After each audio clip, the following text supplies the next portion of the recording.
Yeah, I was trying to adjust my hat before we started. Hey, everybody, welcome in Tuesday afternoon edition. Gorilla Sports Off Ice got a fun episode for you guys today. Bailey Curtis from the Hockey News is joining us here. We're going to get caught up on her summer, what the Avs have been up to, get her takes on everything. You're probably sick of hearing Megan and I talk about. Bailey's going to kick off our Avs media guest week, I guess is what we're calling it as of right this moment. As always, guys, do want to start off by reminding you guys about our new friends over at RefiJet. Did you know that you could refinance your auto loan? Well, that is exactly what RefiJet is here for. And with RefiJet, you could save around $150 every month, all with just a soft credit pull and zero hassle. Lower payments, flexible terms, and even cash back from your car's equity. RefiJet does the work. You get the savings. Start today at refijet.com, the faster, easier way to refinance. Hello and welcome in. Please do not leave your luggage unattended on the station.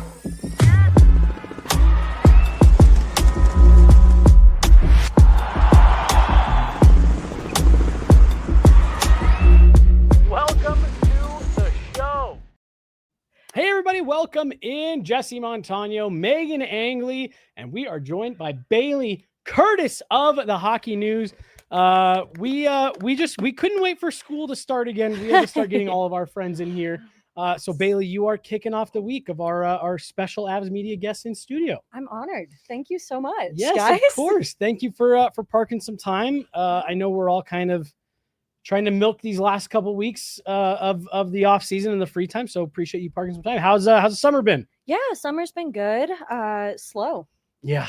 I'm sure you guys know nothing about that. Little vacations here and there, mostly work, not a lot of hockey to keep me busy. So yeah. Well, good. Well, it's glad you've made it through. It can be tough after a while. Like you said, what we're going to talk about, especially with the Avs choosing to just kind of like run it back. Mm-hmm. It was kind of that initial influx of news at the beginning of July, and then it's just been steadily nothing. You know, it was interesting too, with it being like my first year as a credentialed member of media too. I see things from the outside and things are always so busy and you're always struggling to keep up with things. And then I get here and I'm like, what is this? What is going on? I don't know what to do with my hands because there's nothing to do. Right. You know, no, for real. So that's been kind of the experience here. Like you said, you're sprinting for so long and then it's like, well, what do I do? Megan, we can't start an episode. How you doing?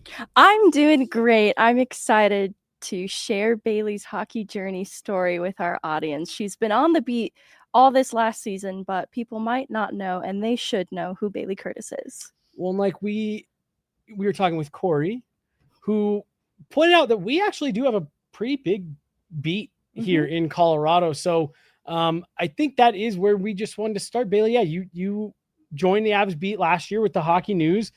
Give us your lore a little bit here. How'd you villain origin story? Right. Yeah. Whichever way. Yeah.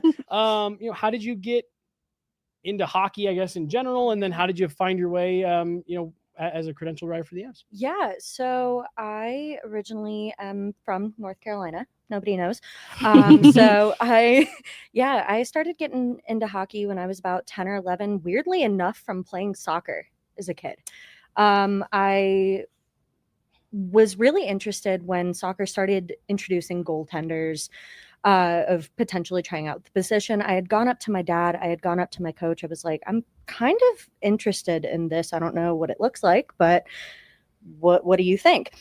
And my dad told me the origin story of Cam Ward with the Hurricanes, 2006, how he was a rookie coming in, stood on his head, helped lead the Hurricanes to a Stanley Cup. I went into goal after that. It was the last game of the season. I made one save on one shot. And that was kind of it for me. Yeah. My dad started taking me to games and I got really, really into it, to the point where my parents kind of had to get me back into school. Like you're focused on this a little too much. High school's still a thing. We need to, focus on this. And then, getting out here to Colorado, moved out here. Started kind of getting into the Avalanche a little bit, still mostly with the Canes though. And I started with a podcast, or I'd should say I guested on a podcast called The Surgecast. Zach Martin, who was the original host, or I guess original host that started it back then, brought me on as a guest. We clicked really well. I was brought on as the first co-host, Nice. and just started watching the game more and more, pulling out statistics. I loved kind of like gelling with certain players and watching, them fill different roles. And the game was just so fast paced. And compared to other sports that I had watched, I had never, like gelled with the sport that much. Mhm. And in connections through Zach, I started covering the Eagles with a few different organizations. Belly Up Media is the first one that comes to mind. I spent a little bit of time with the Calder Times and just kind of doing stuff like that, round and about. And then I had a couple opportunities, just writing on the back burner, started getting more and more into the Avs. I wasn't watching the Canes as much, but I was still covering them there. Saw an opening with the Hockey News. Yeah. It came out, or saw that their previous writer, Colleen, had left for a different media organization. I guess this is I know you and I talked a lot about just like getting our foot in the door and like Yes. asking questions and whatnot. And so I just sent a random DM Nice. to the Hockey News. It's like, hey, are you guys looking for a beat writer? I'm still in school as a student at MSU Denver, but I'm looking for some work. I really love covering hockey. I've got these pieces here.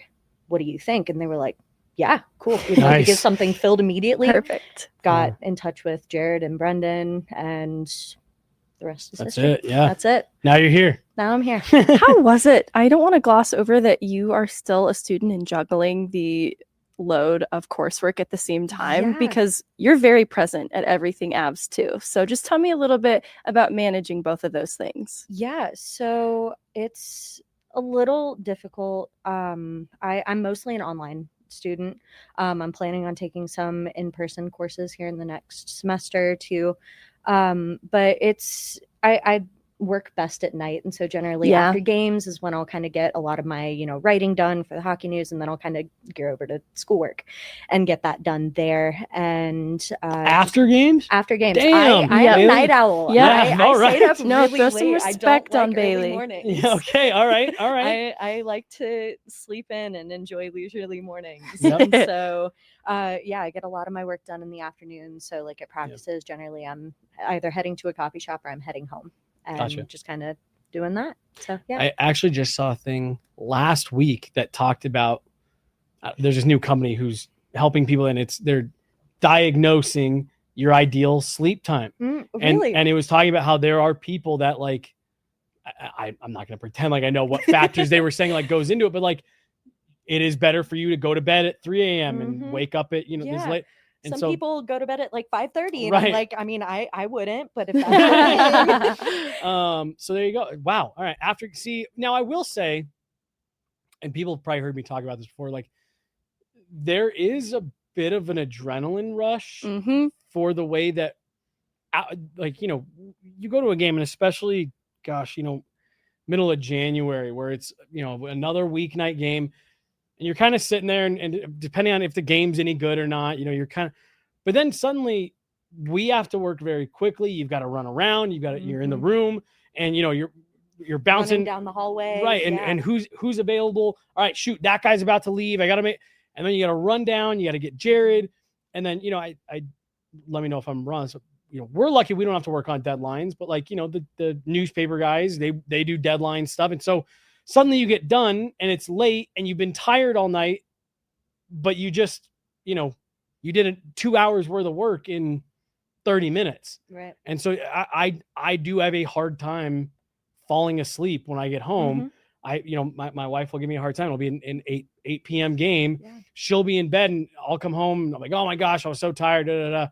I'm gonna go turn on the TV. I'll be downstairs for a bit. 'Cause Right. it's like I'm not just gonna lay here wide awake. So I guess Yeah. My doing boyfriend schoolwork gets is the more same way productive. because he has Yeah. to get up at like 6:30, sometimes 5:30 in the morning for his job. Yeah. And I'm just kind of like, I'm not tired. I'm sitting on my computer, like on a chair next to the bed, or like Yeah. I'm downstairs. And then he's always complaining, I never see you anymore. I don't know what that's all about. So Yeah. I understand that. The struggle a is lot. real. Yeah, for sure. absolutely. How was it? You've covered teams before, but Mhm. this fully boots on the ground, getting to know some of the team in the locker room. What was that experience like for you? Yeah, it was really strange just because with my experience covering the Eagles, like they're two completely different Definitely. ball games when it comes to media. You can request who you'd like versus, in the room with the Avalanche, like if somebody's available, like they can tell you no. I mean, one player certainly comes to mind with that, but no, like it really is a circus almost in how it works, and it was really And we're the overwhelming. clowns. And I remember it, like my first day, you seeing you and being able to kind of like have that immediate connection because I'd already known you kind of helped a little bit with my Good. nerves. And you were really encouraging that first day too. I Okay, remember good. like I walked in and I'm like, I have no idea what I'm doing. Like I kind of know how to ask questions. I know how to formulate that into articles and like get that coverage out there. But like this is different. Like these are actual like NHL guys who've been doing this for a while, and this is my first day and I don't know what to Yeah. do. And I remember you looking at me and you were like, you should ask at least one question Yeah. and get out there. And that really helped. I think the most intimidating part actually was the media. Was it Logan O'Connor? Am I remembering that Yes, correctly? it was I do Logan remember O'Connor. that. You did great. Thank you.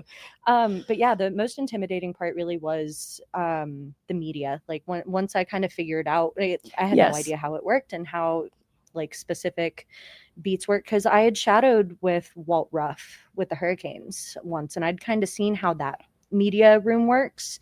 But this was completely different in different ways. And so once I kind of got that groove down, and it just kind of clicked one day, and that it became second nature, which was really nice. That's good. So it's so funny to look back on stuff now, because like I think about the first time I went into the Avs room, and I had been interning stuff, helping the guys that covered the Avs, and so I was starting to feel more confident. I was comfortable on a mic and stuff like that. And to your point, you walk into a room with a bunch of guys who are media trained, and they know how to answer questions, and they're very comfortable sitting there, and like you said, maybe even annoyed, like and I remember feeling so confident even as the question came out of my mouth, feeling really confident, and I got a bad answer. Like I got kind of like a shut, like an answer that shut the question down a bit, and I just remember like kind of freezing, like, oh shit, like I feel very comfortable in conversations, and suddenly this guy is like, so getting that first one just out of, like, I remember feeling like it took me a few days before I asked a question again, but like I remember feeling like, okay, well, you did it. That's the worst that it can go, probably. You know what I mean? That's the way that I'm trying to look at it too, is like I still kind of have trouble with the questions. I still get a little like shaky and nervous just because, again, these are high profile guys. They are media trained. They know exactly what they're getting into. I don't know what I'm potentially getting out of them on a day-to-day basis. And so those nerves are still there, and it's something that'll come eventually. Yeah, for sure. I'm sure. But yeah, it's still it's a work in progress. Absolutely. Yeah. I feel like you get better and better at it each day. And I'm sure I'm hoping this season is just kind of like the next building block. Well, I guess. And you'll, and maybe you won't, I don't know, but you'll be surprised at like, even that first year coming back, it's like from the moment you walk in, you're like, oh, okay, I've been here. This feels familiar. There's, a look of recognition in the guys who were there from the year before, obviously, like, there's gonna be new guys that none of us have met, but like, you get that little bit of recognition. Okay, you recognize me from last year, whatever. And but no, I will always remember the first, it was Sven Andrighetto who I asked my first question to. And he felt my question was kind of silly, and like, okay. I think I got fortunate with Logan O'Connor. It's just like, he's very intimidating, because when you ask him questions, he looks at you right in the very strong eye contact. like big blue eyes just staring right back at you. So that was, but he did give a good answer. So I was really fortunate for that. Yeah. He's thoughtful. Yeah, I get it, Bailey. I still have nerves around asking questions. Which I is think so hard to believe. it's just you were a natural. oh my at god. this. Thank you. Every year though, day by day, there's growth, and I think we're all our own worst critic, so we always see room for growth. It's not necessarily a bad thing, but you did great. First you. season, kind of thrown into the gauntlet a little Yeah. bit there too. So Because hopefully you you weren't- had fun. You weren't there at camp, No. right? I think my first game was a back-to-back situation with Ottawa and Chicago sometime in October, November-ish, if I'm remembering that correctly. And I came in like on the back half of it. Yeah, And yeah. it was that's what was so, I think, interesting for me. I think it would have been better if I had started at camp, but just how for how sure. things It's hard. rolled Yeah. Yeah. and how things fell. Like that's Yeah, I'm fortunate to be able to start this season. I will say for that. sure. Yeah. Yeah, that kind of translates to getting up and ready for this next season too. Starting out of camp, a player like Brock Nelson will finally get to have some roots planted here. They re-sign him over this off season. I guess off the top, what are your initial thoughts on the summer the Avs have had so far? Very similar to, I'm sure, the summers we all had. It's slow. Yeah. I don't think that's just on fault of the Avs, though. I think they've definitely been one of the slower teams this season too. But this free agency class, in my opinion, really wasn't much to work with. It was just kind of, again, meh. I think we're going to see a lot more exciting signings next summer, but this was just kind of like a coast sort of free agency for me. You get Brock Nelson under things. You get Sam Malinsky, which I think was the big necessary one for me on my radar, getting that figured out because I really liked his season last season. And then kind of getting the prospect pool a little bit more shaped up. But other than that, I mean, nothing to call home about in my book. The Brock Nelson signing, I did like seeing that. And that kind of, I remember watching one of your shows earlier this off season, like that definitely answers questions that the Avs have had in the past. They are no longer kind of going into this season with. And we'll talk about, I guess, some more later that we're kind of focusing on. But no, I think for right now, there's still some things to be done, in my opinion, especially where the bottom six is concerned. Yeah. But as of moves particularly made, I haven't been super wowed and excited with anything that's happened. Well, tell me more about what kind of work is left to be done, what you'd like to see.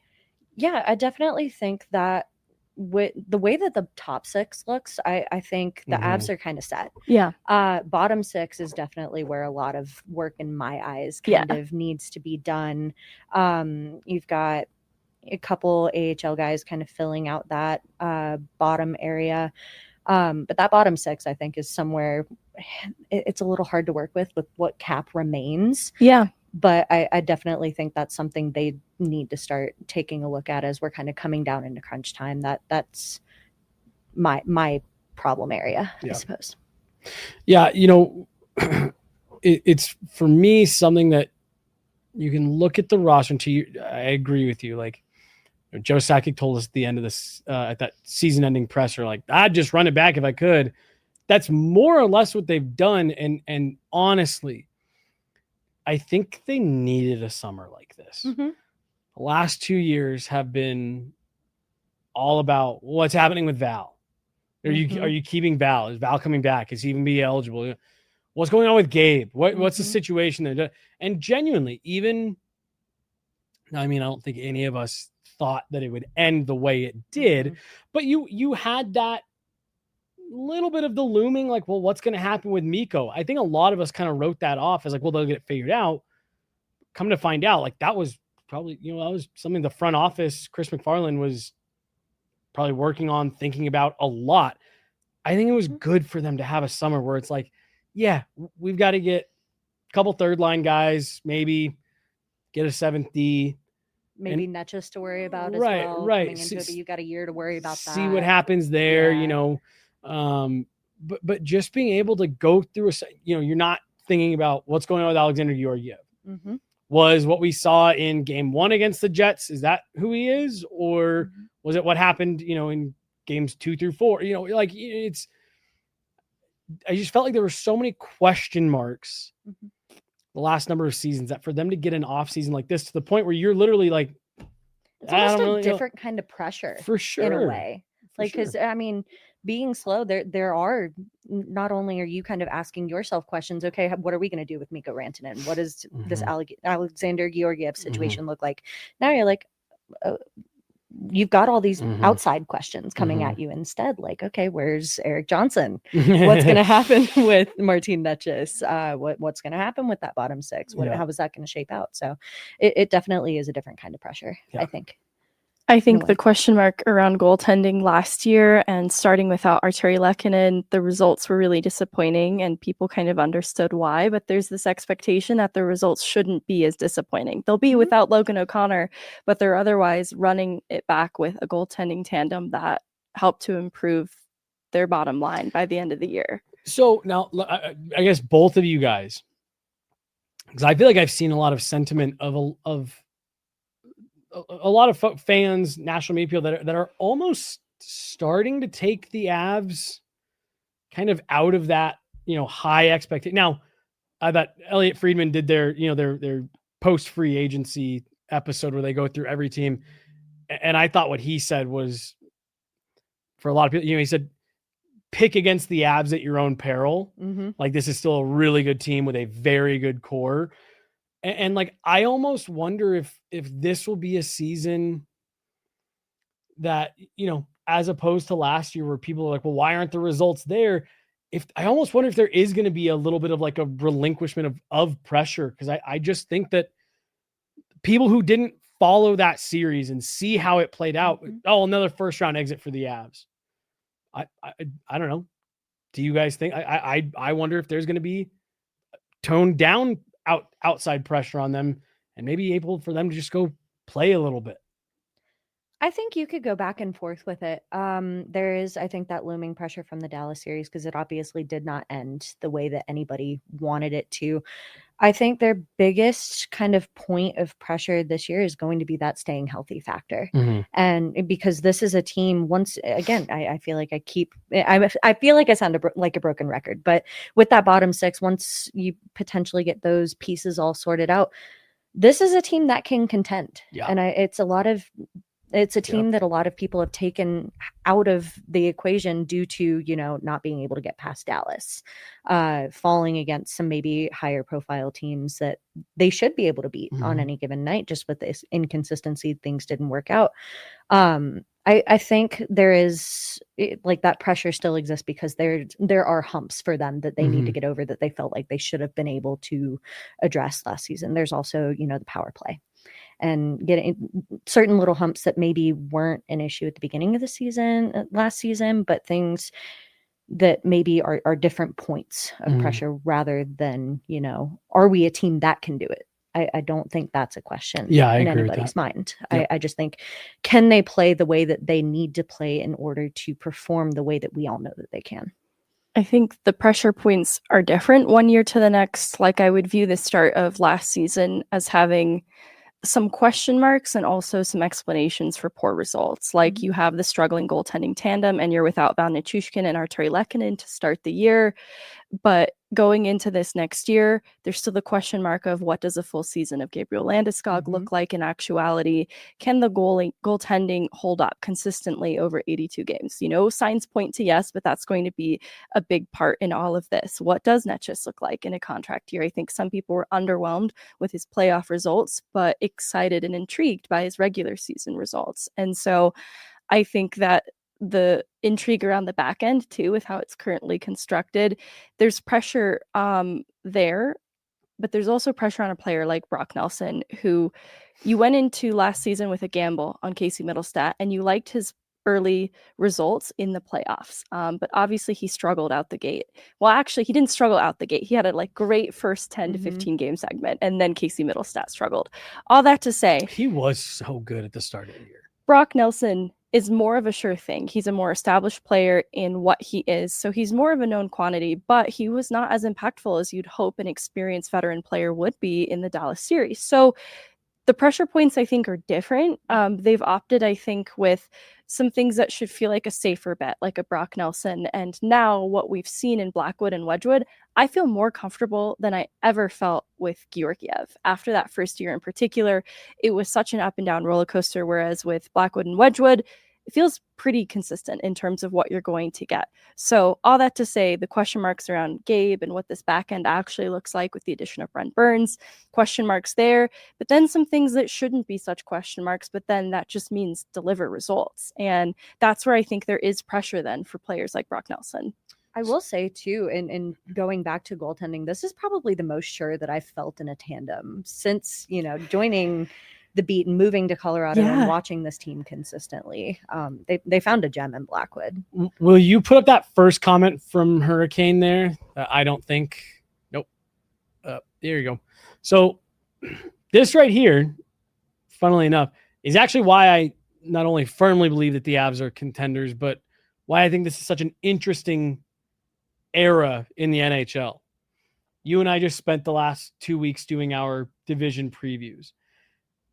I don't think there has ever been, now I think it's among about 10 teams, but more parity among those teams where it's just like I don't see any one team right now where it's like maybe outside of Florida. Yeah. Where it's like that's the team. I don't know how many I see a bunch of very good flawed teams. Every team has that question mark for, with Vegas, what are they going to do on their back end? Does Aiden Hill hold up? For Edmonton, they don't have a goalie. Toronto has their issues. Dallas, the scoring dries up. Winnipeg, Connor Hellebuck is an AHL backup come playoff times. Like every team that you run through, it's like that's a good team, but they've got this flaw. And I don't think the Avs are any different. They've got, they have clear and obvious holes they need to plug for me to be able to say, yes, that's a cup contender. But I agree with that point you made earlier, Bailey, of like, I think they're just as much a contender as any of these other teams. Like I said, Florida is probably the one exception you make to that right now, where they are clearly the team to beat. I think all of the contending teams have flaws that they all need to address between now and whatever, it is March 7th or whatever the deadline is to get there. And so it's actually because of the fact that when I look at the rest of the West teams in the East, with the exception of Florida, I don't see any teams that are, head and shoulders above where the Avs are at. Solid core, holes to plug. And I think when hockey fans tend to look at around the league too, it's very hard to remember that Florida is an anomaly, should not be the standard. Like your team is not, it'd be nice if you're perfect, right? But no right. team is meant to have perfect, scoring up and down the lineup. You're not supposed to have a defensive unit that is impossible to get by. Like it's a game. It's 82 game season that's meant to be hard fought battles. And it's a defensive unit that they added to that made it what it was right at the deadline. Right. Again, that was a team that had holes that needed to be plugged. And so I think that's what's really fun about where the NHL is at right now. And given how much Florida has committed to running it back as much as possible, they'll be completely inflexible come the deadline, that if any needs do arise that need to be addressed, they won't really have the means to do it unless dismantling this very well-constructed team that we see before us. But to your point, they didn't have Seth Jones, ahead of the deadline. And that was a big difference maker on their back end going into the playoffs. And similarly, Bobrovsky has been steady, but we've seen different iterations of Bobrovsky too. There's a lot of luck involved with playoffs and trying to simulate what kinds of results we can expect from some of these top teams. And we can look to the early success of like Dallas in the playoffs and just how worn they are come a Western Conference final, that it's almost silly to count the Avs out, just given the many variables that go into a playoff run. And an Avs team that's pretty, the issues like you mentioned that we're dealing with right now going into next season, they're little tweaks. Mhm. I still feel nervous about the third line, but I wanted to ask Bailey about Jack Drury and your belief in him as a player. Can he be a solution for a center on that third line? Absolutely. I think Confident in that. No, absolutely. And having watched him for as long as I have, I wholly echo Chris McFarland, what he said. I think it was after the draft was we have high expectations for him that he can be our third line center. And I wholeheartedly think that Jack Drury can step up to that. Calder Cup champion. Is a really, really versatile player with a good amount of grit, who has had to step up in the past in situations that he's been in, whether that was with the Wolves, whether that was with the Hurricanes, whether that was in, Bednar moving around lines and potentially shifting him up a line during games. I think he's got not only do I have the confidence in him, I think he's kind of got that self-confidence as well, that he knows what he's capable of. Yeah. And put better players next to put a better caliber wing duo in with him on a line. Sorry, good grief. But no, I really think if you can put better players around him that have the ability to score and can find him in certain situations, he's got a really sharp shot. If you can find players who can meet that and learn to gel with him, he's absolutely got what it takes to run that third line. I have no doubt in my mind. I really want to believe this too. No, I really do. Because I was thinking about like some of his early success was actually some sort of connection between him and Netchess. And so seeing him work with a high skill player like that, I want that to work with a player like Ross Colton, who would be the high skill player on the third line that I think is still in search of the right offensive complement. And that was some of the struggle for Ross Colton this last season. And that's where I get a little bit nervous on taking a bit of a gamble with something like that, is I don't want Ross Colton's ceiling to be impacted if it doesn't work out. But I do have some belief in Jack Drury. And we were talking with Corey Massasakerly this morning, and he described like a November center and a May center, and how there's basically players that can fill that role in the regular season, and come playoff time, it might be a different story. And I'm willing to explore regular season 3C Jack Drury. I think you get a full season out of him and nobody's disappointed. I think that trade was a bit of a surprise for everybody. And so Jack's having to kind of run around and figure out, okay, what is my role here versus what it was in Carolina. What was it in Carolina? Sorry to interrupt you. He was kind of like that get deep, find the sharp shot, find the corners, battle it out kind of player. Third, fourth line. Third, fourth line role. Absolutely. No, I can't tell you a time that I saw him in the top six, though I could be misremembering that. Right. But he was mainly a bottom six player with the Hurricanes. Because I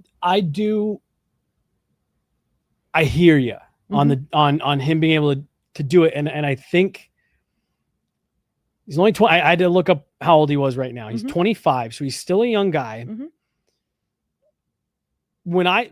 Based on what we saw out of him, what was that? 3 months that we got of seeing him up close here. I think if you run him out there with some quality wingers for the third line, I think you can get by for the regular season. And again, maybe this is unfair, but I think about that 22 team, and I say for those real Stanley Cup teams, I think you want the bulk of your guys kind of shifted down. Hey, you could play as a third line. You're an excellent fourth liner. You could maybe be a second line guy, Ross Colton. You're a really good third line wing. And I think that's just, like, in my head, that's how I picture it. And so that's why I haven't really thought about Jack Drury, because I loved that fourth line so much. Jack Drury, Logan O'Connor, Parker Kelly. I just thought their identities fit well. And it felt like that's the best fourth line in the league. And I feel like that's what you want. But if Jack at just 25, if he can take another step, I don't think that's out of the realm of possibility at all that he could be that guy. And then suddenly you're saying we need a third line wing and a fourth line player. We'll take that all day. Those holes to plug, easy. And I think it's the old Kiviranta. Fourth line player. There you go. Fourth line player. There you go, Megan. No, and I will say, from what I remember of Jack Drury's time in the Carolina system too, he's really, really used to playing with veteran guys. guys who know what they're doing on the wing. He's not so much used to having younger guys who are still kind of trying to figure out their roles and trying to figure out who they are as a player and figure out exactly where their ceiling is at. And so I think that's going to be one of the biggest struggles for Jack Drury in being here is that's really what the bottom six is. You've got Ross Colton, who's 28, sitting on that third line. LOC comes back into the fold, another younger guy. So you've got guys who've been in the league for a little bit, but he's used to playing. He spent a lot of time in Carolina before he was traded or signed with the New Jersey Devils with Stefan Nason, who he'd spent a lot of time with in Chicago and was able to build that chemistry with, and the way that they were stylistically just really, really gelled on that third and fourth line with Rod Brind'Amour. And so that's going to be, I think, Jack's biggest struggle in having a full year in Colorado is just kind of figuring out, okay, I've been in the league a couple years now. How can I build off of these other guys who have also only been in the league a couple years now and learn how to become the versatile player that maybe the Avalanche need me to be? Yeah, I remember looking at the combined NHL playoff game experience of Drury, Kelly, and OC, and it was very minimal. But what's funny about them is how reliable they are as players, and even just how steady they were in these playoffs, despite maybe on paper not having a lot of experience. They play with a lot of responsibility that earns a lot of trust that the experienced players typically get. And I guess maybe that is the biggest mental block for me with Jack Drury 3C is I don't want to break up that unit. Like if I'm Jared Bednar, like I think that's that's almost like a third line light. Like I don't even necessarily consider it like a fourth line. And that's my biggest thing with it is, how can you replicate a little bit better version of that for, play with Ross Colton? And it's not that I don't like Jack Drury. It's just, I really liked him next to Logan O'Connor and Parker Kelly. No, I did too. But, I like Ross Colton's energy too. So I'd like to see the regular season results for longer because I think we got some regular season Jack Drury 3C. It's just they bring in Charlie Coyle and that was no longer necessary. So I'd like to see more of it before I make any conclusive decisions around him.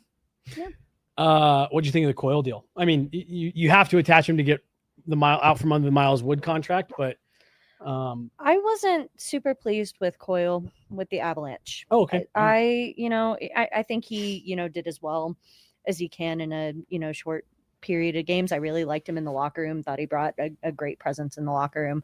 But I wasn't overly thrilled with what he provided on the ice. I think I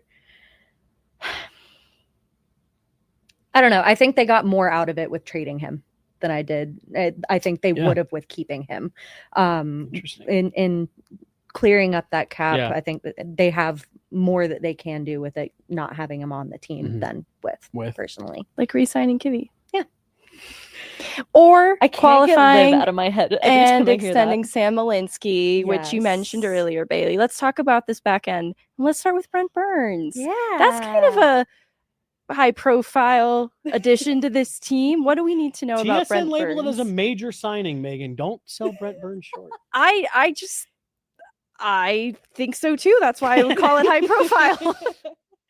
No, Brent Burns is, from what I have heard about his time in the Carolina locker room, was kind of the grandpa of the locker room. And I think that's exactly what he's going to come in and provide here in the Avs locker room. He's got a heck of a lot of experience up and down the ice, from playing forward when he entered the league into finding his way. Who was it that asked him? I think it was Evan. How has your game changed since you came to the league? And he goes, well, I started as a forward, so it's changed a lot. And, when you look at his goal totals over the years, I mean, it's not hard to believe. Why does he have so many? It's because, spent a little bit of time not on the blue line. But, I love that I was able to ask him this question, talking about his time with Jacob Slavin and what he was able to kind of learn from him as a player. And I think him being in the older the last few years of his career, he brings a lot of good veteran presence. He's bringing a lot of defensive knowledge from playing next to a guy like Jacob Slavin. I will never shut up about Jacob Slavin. You guys will I will. This is a go on safe that- space. We love Jacob No, Slavin. as a defensive player, I will never stop talking about that. But I think playing next to a guy like that, he brings in a lot of good experience that the Avs can kind of work off of. Had a bit of what my friend called a generational, I'm trying to phrase this correctly, generationally bad season on the power play. Was not very good, but his penalty kill, Perfect. surprisingly, It's not like the was- Avs need any help. right. No, we're fine there. But no, he provides some potentially good penalty kill minutes if the Avs need to slot him in there. You've got a growing guy in Sam Malinsky who's still trying to figure out his game, and obviously he's no 6'6" guy or 6'5" guy like Brent Burns, but still a lot to learn there. And I think that's the biggest thing is that Brent Burns is going to bring into this room is experience. You're getting a solid bottom four guy on the defense. I don't think you're looking at Brent Burns and saying this is going to change the trajectory of the Colorado Avalanche. They're going to be the best team in the world. I don't think that's what Brent Burns is, but he's going to be a great guy in the locker room. I hope he does change See, the I was trajectory going to of say, the Avs. if I'm being completely honest, I think the impact that Brent Burns is going to have on that back end is going to be, I think, more significant than we think right now because of the minutes he can eat. Mm-hmm. He's an excellent penalty killer, like you just pointed out. And I think Jared Bednar plays every defenseman with everybody anyways. Mm-hmm. But I actually I do think that Brent Burns is going to have a bigger impact on that defensive unit than maybe we think, and especially the way that he's last year was definitely the first year where it was like, ooh, this guy's 40, Yeah. But I mean, if you can give him 2 of Cale Makar's minutes every night, that's going to make takes the pressure off of right. Cale. That's going to make a Absolutely. huge difference for Cale. If Cale can go out there on 1 less penalty kill a night because Brent Burns can eat those minutes, that's going to be good for Cale, which is very good for the entire team. So I'm definitely with you. The expectations need to be this is a bottom couple pairing type guy. I do think I think his ability to eat minutes is going to be what has a really positive impact on that lineup. Absolutely. Yeah. I'll be curious to see his utilization too, because I got the sense from reports around the Canes that he wanted to continue playing kind of in a top pair role, and maybe there was this view of a demotion in his future. And if so, are we looking at a second pair role in Colorado? Because that's not maybe so different, right? Because a top pair role wouldn't have existed for him here either. But maybe like Jesse is saying, when it's one rung down, but you have Stanley Cup final ambitions, you live with that. And that makes a lot more sense to me. I can't imagine him. I imagine, honestly, it being a huge blend of the pairs at the end of the night. And the minutes between second to third pair starting to blur more than we've seen before, just with this current lineup. And that was the biggest thing when I was kind of looking at Brent Burns coming into the fold too, is I'm sitting here trying to piece these pairs together. And I'm like, my mind changes every other day with it. And I wholeheartedly agree with you there. I don't think we see something. I can imagine seeing a set lineup going into every single game, but I don't think it stays that way from minute 1 to minute 60. He's also another great ozone start guy. That not the Avs are short on those, right? But that's a guy who's especially just the type of player he is, combined with coming from the Canes organization and system where it is put pucks to the net. That was a topic of conversation because we sit next to Bailey in the press box. That was a topic of conversation among us and Arif of like, it felt like this Avs team from last year passed up on a lot of lanes. Not to be the shoot it guy, but like there were several moments where it's like, yo, one of you has to shoot it. Right. And I think maybe adding a guy like Brent Burns back into the fold, who is going to have a little bit of that, just again, not only the type of player he is, coming from a system that stresses pucks to the net. I think that's Avs could always use more of that. 100%. Absolutely. Yeah, 100%. Absolutely. And players like Sam Malinsky seeing the confidence just to rip pucks, I think makes it just a more complete back end, more of an offensive threat. I was curious too about your Marty Netchis take, because I think people were quick to maybe place some blame on his shoulders for not having more of an impact in the playoffs. And then maybe curious about his stylistic fit moving forward. I've been vocal that I'm not quick to write off Marty Netchus and his fit in Colorado. I'm curious your thoughts on him. When it was first announced, and first off, I'll preface by saying this, when I first, started covering the Avalanche more heavily than I had ever before, I had prayed for a moment like this to happen between my two hometown teams. I was like, I finally know things. I have a weird, unique take here. Perspective on it. Yeah. So when Netchus finally came here, I loved watching him in Carolina. I always thought that he was a little underutilized in Rod Brendamore's system. And you saw that when Netchus came over to the Avalanches, their transition game declined heavily. Carolina's, you're saying? Carolina's, absolutely. Yeah. They were finding it hard to transition pucks. You've got Netchus, who really likes to utilize his agility in the ozone, and they struggled with that immensely, and being able to find those dirty areas and potentially finding open space with pucks. That Netchus has this really big kind of, he can do that confidently. And I think when the trade was first dropped and announced, of course, you don't want to see a foundational guy like Mikko go, but I was so excited to see him next to a guy like Nathan MacKinnon. And you've got a fast guy in the middle, you've got a fast guy on the wing, you've got two right-handed players. And that was one of the things Netchus had complained about reportedly in Carolina too, is he didn't like that there weren't as many righties for him to kind of pair with and gel with. And he really liked that in coming to Colorado. And so personally, I really loved seeing them on a line together. I think getting a full year, hopefully, of Marty Netchus, I'd like to not see him go at the trade deadline personally, just because I would love to see what a full year of Nathan MacKinnon and Marty Netchus can do with their speed, with the way that they kind of match stylistically. I think they're able to kind of communicate and switch well. I mean, you guys saw when Netchus first got in, he kind of fell into that MacKinnon circle very, very quickly.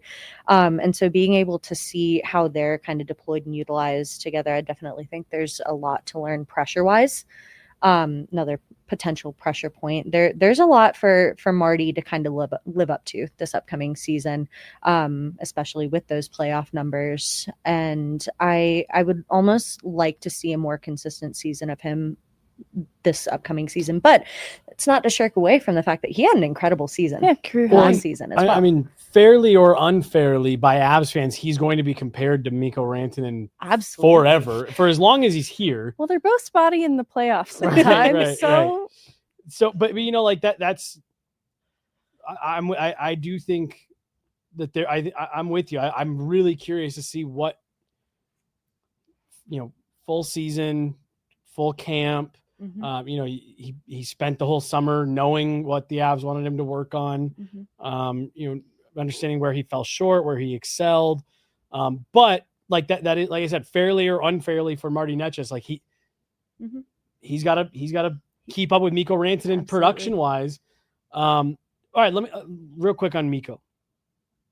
I talked to somebody recently who said that a lot of what came out about his brief stay in Carolina was pretty accurate.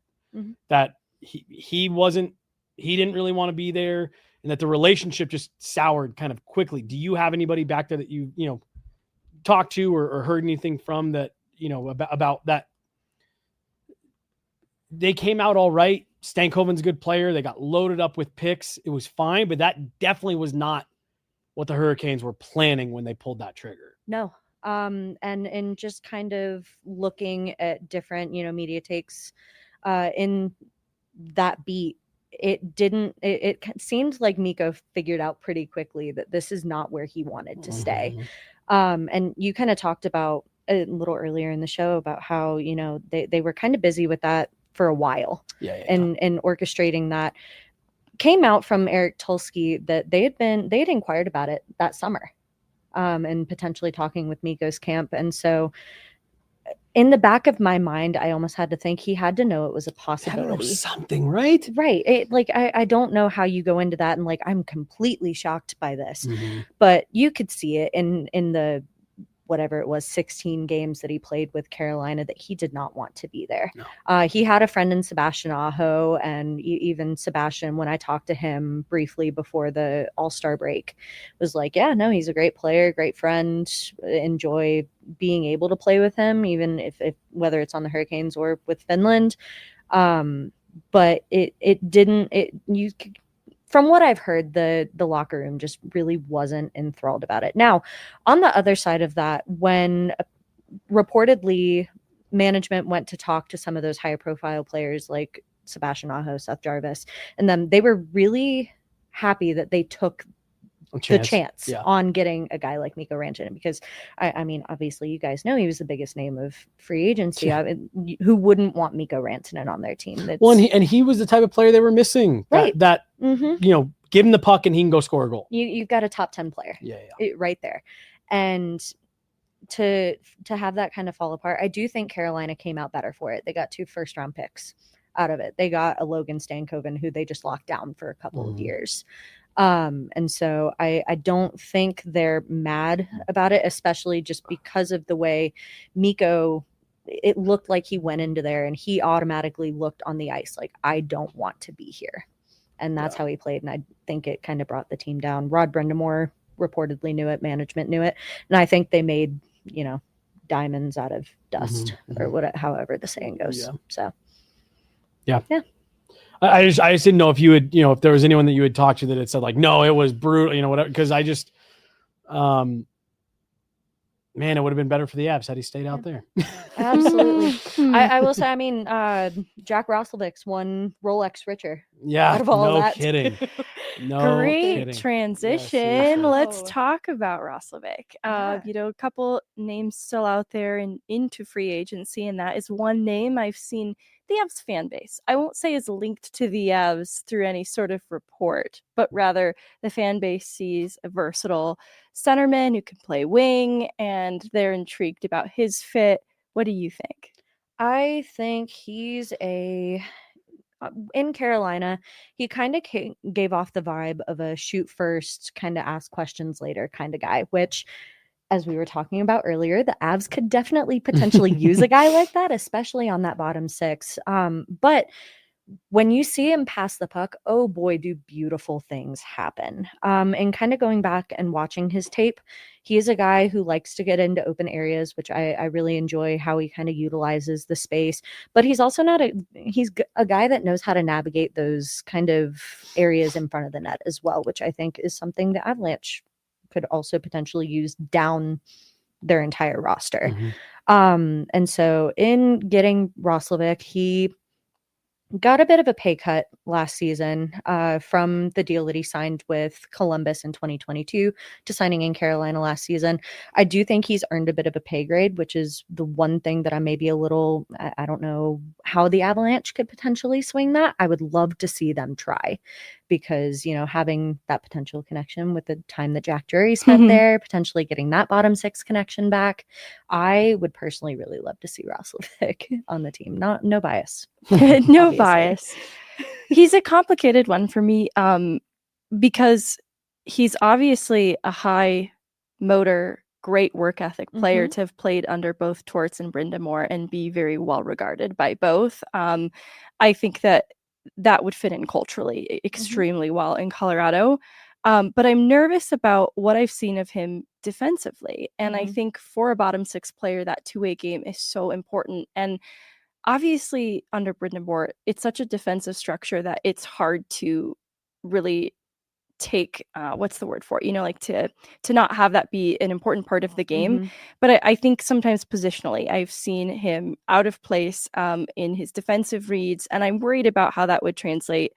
And I'm also worried, like, if Ross Colton is the trigger man on that third line, he probably needs more of a distributor. And if you're right, though, like if he just needs to build his confidence to do that more, it could be complementary. But I'm nervous to have 2 shooters when I think what Ross Colton really needs is a playmaker. Absolutely. And I will say in Roslovic's game, he tends to be very streaky in his play. So while I would classify him as a shoot first now kind of player, that is something he does need to build up, is that consistency key factor. Again, in building that confidence when passing the puck, I do think that could benefit his game beautifully. Yeah. And I think that's why we saw him take the drop off that he did, because you've got this pressure from Rod Brendamore's system to perform defensively. Yeah. And he's maybe not taking as many chances to rush up the ice and take the shots that you might have seen him take in the beginning of the season. And so I wholeheartedly agree. But there. I love the fit if the money makes sense. I see the Mm. projections for the type of money he could command being like just under the 5 mil mark. And that obviously that won't work for the Avs in my eyes. No. But if there were some way that he saw opportunity in Colorado that he really liked and it was a friendly deal, I'm not saying no to Jack Roslovic by any means. Well, and I think the money side of it, like you said, probably due for a raise. If you're the Avs and you're trying to make some, whether it's Roslovic or something like that work, that's where you do try to lever, like, hey man, it's August 20th. Mm-hmm. You don't have much, of a bargaining chip here, and try to talk, him or a player like that into the Jonathan Drouin. Show me, 1 year, whatever, 2 or whatever they can make work. Right. And then, hey, if that goes well, we'll get you on a new deal halfway through the season, Mhm. and we'll run it back. Why do you think he's still out there? I think it's because of that streaky nature. You saw him kind of blow up in the beginning of the season with the Hurricanes. I think he totaled somewhere around 6 goals, 9 goals in the span of the year before last. And he pretty much met that in the first 10 games with Carolina. And you're looking at this like, why was he this cheap? Like, how did we get this for that? And then you get halfway through the season, you're like, goal total hasn't moved much. That's why. And so that's why I think maybe he's still out there. But there's also the question to be asked, with this being such a slow free agency period, what conversations has he had that make him kind of hesitant to settle down anywhere? Well, and so. I do, and I'm not trying to, sorry, Yoel Kiviranta, like, well, hold on. I'm going somewhere better than you think I'm going. I'm ready. But like, career year last year, really popped. 16 goals, played really well after I thought a season before where he really struggled with the Avs. Really good bounce back year, and I wonder if a player like Kiviranta, Jack Roslovic, them in there, I almost say if they went into the market with like, that's who my player is, and I just wonder if there was pushback on like, we're just not going to buy based on, Jack Roslovic breaking out for a bunch of goals in this, small window. Yoel Kiviranta hitting this, way outlier of a season. We're willing to pay you for who we think the player is, and again, you see it every year, a player who thinks he's really going to capitalize on a career year that they just had, and the market just doesn't materialize. And then suddenly you're kind of stuck out there with this asking price that is just beyond what teams are willing to do. And then suddenly teams go spend their money, and it's like, oh, well, shoot, I don't know if anybody has even the money that, was being offered to a guy like Jack Roslovic. And again, like Yoel Kiviranta, I thought for sure he would get a July 1, 2 or 3 year, Anaheim gave Mikael Granlund $7 million. Yeah. I thought a team like that, San Jose, would give Yoel Kiviranta $1.5, $2 million. And just when that market didn't materialize, suddenly he's sitting there in August. I wonder if it's a similar thing with Jack, where they maybe swung a little bit too hard, him and his agent. Absolutely. No, I wonder too if it's interest in working things out with Canes and trying to figure out the fit, and that being maybe some of the holdup so far. I get the sense that maybe the need for him specifically has been hard, but he's obviously well liked for his work ethic. Well, I will say though too, if you look at playoffs with Roslovic, he was a healthy scratch for a good portion of those playoffs with the Hurricanes, switching out for guys like Jankowski and Jesperi Kotkaniemi, who I have my own thoughts about, and just kind of going back and forth there. And so he wasn't really a consistent part of that roster in their, I think, almost Cinderella run in a way last season. So Kotkaniemi has been it's been so disappointing. I think the 13 minutes a night half point per game player for Roslovic is so different from the Kivy conversation. And obviously the money that these players are looking at is also very different. Yeah. But that is maybe what is tough is I see the value of getting more consistent production over the span of 82 games. But obviously in playoff moments, that matters more. And for the record, I'm gonna have to do something this year. I can't even say Kivy. Everyone starts. We need to get like a counter going. Everyone's waiting for the hate, but no. And like I said, those are to me are just the two players that are the example from this summer. It was Evan Rodriguez a couple years ago trying to capitalize on a big career year in Pittsburgh, and the market just wasn't there for what they're asking. And like I said, so it's the Avs picked up. Were able to bring Yoel Kiviranta back. They probably didn't think like that.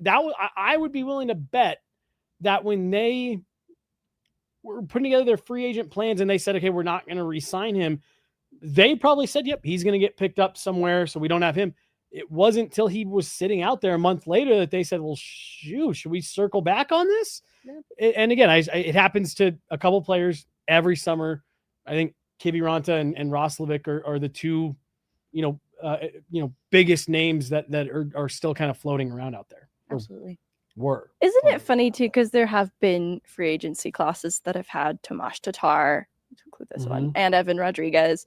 And that is kind of a perfect encapsulation of how tough of a free agent class it's been this summer, that those are the kind of high profile names we're still talking about. Right. Yeah, for sure. Well, and this was just a year in which more teams re-signed their own guys. Oh my God. Bailey just sent me a text. Perfect. What if you, oh my God. A Kivy hoodie. Don't you dare. I know you will. I know you will. Cause then I'll have to wear it on a pod. You have to wear it in the locker room. Yeah. Hey, Kivy, can I grab you for a few minutes? Yeah. For a picture, an autograph? And you already know there's one other person and I'm keeping this when there's one other person that I'm going to try to rattle with something in an interview. I showed it to you a couple of weeks ago. See, now I feel left out. I'll show you after. I don't want to say too much. So I'm really excited that if we can pull it off. That company that reached out to us, the hoodies and all that stuff. All right, we'll talk after. Awkward silence. I can see the gears turning. I just imagine like an aluminum can with those worms that jump out, and Jesse's gonna go up to someone and just like open a can. No. And prank him. I don't know why we're pranking the Avs this season as a legitimate thing, but he's like, oh yeah, there's this other prank that we have planned. And you're gonna feel silly when I show this to you for everybody, because you were the first one that was like, oh my gosh, you have to do something with that. But what I was going to say was this was just a really interesting free agent market in so many. Oh, I actually think this Hurricane Teabag comment made me think of what it's going to be. Yeah. That's, yeah. This. Yep. Yeah. Yep. Okay. Yep. Okay. It's not a prank, you guys. Yeah. It's not a can of worms. No. But just more teams re-signing their own guys than it felt like it seemed like the narrative leading up to it was like, this is the first year teams have money to spend since COVID. Players are going to go cash in. Everyone's going to hit the open market and teams are just going to go crazy. And I actually felt like more than any other year, it was the opposite. Like, no, I'm happy where I'm at. I'm just going to stay here. I'm not going to go chase the money. It's almost like that comment Sakic made afterwards. It wasn't just kind of Avalanche applied. I feel like a lot of teams went into it with that kind of mindset too. And that's just kind of how the cookie crumbled. Yeah, for sure. Right about an hour. So we're going to wind it down. Do you got anything else? No. Bailey, anything else? Any final thoughts for our Kotkaniemi? Yeah. Fourth wing night. That's right. Yeah. Okay. Avs announced fourth wing night. Yeah. And we have a literal expert on the panel. So this is how we're gonna wind today's show down. What are they doing? What is happening? Yeah. So Rebecca Yaros is a local author. She lives. Okay, this already makes more sense. Yes, she is a local author. She lives in Colorado. Big hockey nerd. She loves the Colorado Avalanche. Okay. Gabe Landeskog is her favorite player. And so I guess conversations happened and materialized over this past couple months. Hey, we saw that you did this Fourth Wing night with the Boston Red Sox, I think it was. What is Fourth Wing? Fourth Wing is a book. It is a fantasy book that is based in a military college, kind of a romancy type setting as well. Based in a military college for dragon riders. And it's that's this is really getting crazier with every all I sentence can that say. you move It has further. nothing to do with hockey, which is I think why so many people are up in arms. It really has nothing to do with hockey, except for the fact that the author who wrote it is a huge hockey Big fan. hockey fan. Again, local author, and I think that's where the Avs kind of saw the opportunity. Like, hey, you're a big Avs fan. We love your work. Let's do something here. And we know this could be a potential big marketing thing, I think, to get a lot of eyes that are not normally in the hockey scene into a rink to watch some hockey. And so they didn't push it too widely on their socials, but I follow her pretty closely on Instagram and saw that was happening. I was like, oh my gosh, my two worlds kind of colliding. Yeah. She's my favorite author. I love a lot of her backlist. She's got a couple really good books that are maybe a little more mild and heartbreaking and wonderful. So it's not just Fourth Wing and Dragons, mild, guys. heartbreaking, and wonderful. God damn. Maybe not three words you would ever hear in a sentence together, but I really I am personally like super excited about this. Solely for the idea of growing the game and what this brings into the arena. People who are like, I've never watched hockey before. Why is this associated? Let's go watch a hockey game and might find that it's like the best thing ever. So yeah, that's the short kind of it all. When is it? November 13th, I think, is when it's all happening. So ticket packages, I think they had 300 VIP and I don't know how many standard, all sold out within an hour, if not less than. Damn. So yeah, you get a specialty jersey with it, with the male main character's name on the back and a 4 for Fourth Wing, military term. I can kind of get more into that later off screen. But yeah, so you've got the 4 on the back with the specialty jersey, and then you have a special maroon burgundy Avs edition of the book, which there are a million different editions of. So any book collectors of this specific book will be thrilled. Oh, so it's completely unique to this. Well, so yeah, this edition that she's putting out is very, very unique to the Avalanche. That's really cool. Yeah, normally the kind of color scheme for it's kind of like orangish yellow, and this is like very specific, like Avalanche theme. Yeah, that kind of burgundy color. So, yeah, I didn't realize wasn't the normal color for that's it. Cool. That's very cool. Yeah, but that's the short of it all. All right. So, well. You're going to be our resident expert on that night. On Fourth Wing night. On Fourth Wing night. Because I'm personally, as a book nerd, and I'm personally just very excited for it and to kind of see what the Avalanche do with it all. So. Not just you. I told Bailey before the show, my friend was trying to get tickets and the site is broken. Yeah. Because there's too much demand. They broke the site. I was sitting on there. I'm not going to lie to you, for an entire hour, and I got stuck on a certain thing, and it just gave me like a bad gateway thing over and over. And then they updated it to say this promotion is more popular than we thought. Please try again later. Dang, that's funny. So yeah, Well, nice. Well, Bailey, thank you so much for parking an hour, coming down here and hanging out with us. We're getting going here in just a few weeks, but like I said, we just couldn't wait to start talking with everyone. So thanks for coming down. I appreciate it, guys. I love what you guys do over here, so I'm just happy to be a part of it. Thanks so much. Bailey Curtis, make sure you're following her work on Twitter, on Instagram, the Hockey News. Bailey Curtis, our seatmate in the press box. That's going to do it for today. We'll be back tomorrow. Corey Massasak from the Denver Post will be joining us. And then we have another special guest later in the week. We got some fun content coming your guys' way this weekend as, you blink and it's here. We got about 2.5 weeks to go till camp opens. So it's all ramping up, folks. She's Megan. She's Bailey. We got Chloe behind the glass today. I'm Jesse Montano. Thanks so much for tuning in, guys. We will see you tomorrow. Have a good one. Bye. Seatmate.